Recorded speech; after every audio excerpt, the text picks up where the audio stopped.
Now we are going to code mask self-attention using PyTorch. First, we import the torch library, the neural network model, and the necessary neural network functionalities. We begin by creating a masked self-attention class that inherits from the neural network model.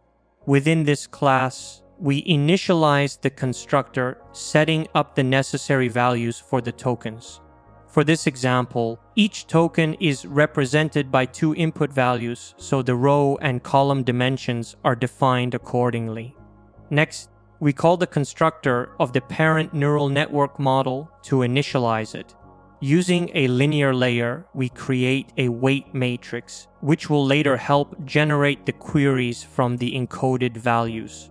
When we multiply the weighted Q matrix with the encoded values, we obtain the query. This is the process for calculating the Q value.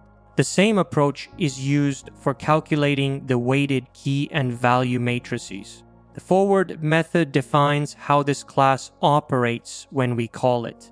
Here, we pass the token encodings for the query, key, and value, along with a mask if required. If no mask is provided, the method computes the attention scores normally. When a mask is present, it applies the mask formula during attention score calculation.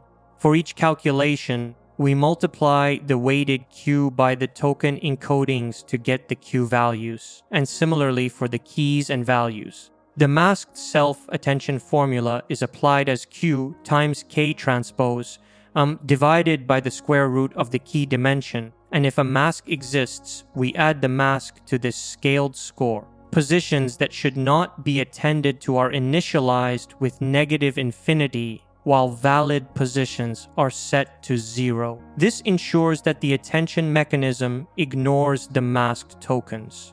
For example, if the sentence is "pizza is great," and we have only processed "pizza is," the next word "great" is masked out. The model calculates attention only for the words it has seen so far, ignoring the future token. True corresponds to positions that need to be masked, while false corresponds to positions that are relevant for attention. After applying the mask, the attention score is computed by applying the softmax function, followed by the dot product with the value matrix. This returns the final attention scores for the masked self-attention. This approach allows the model to focus only on the relevant previous tokens while generating the next word. I hope this explanation makes the process of masked self-attention clear for you.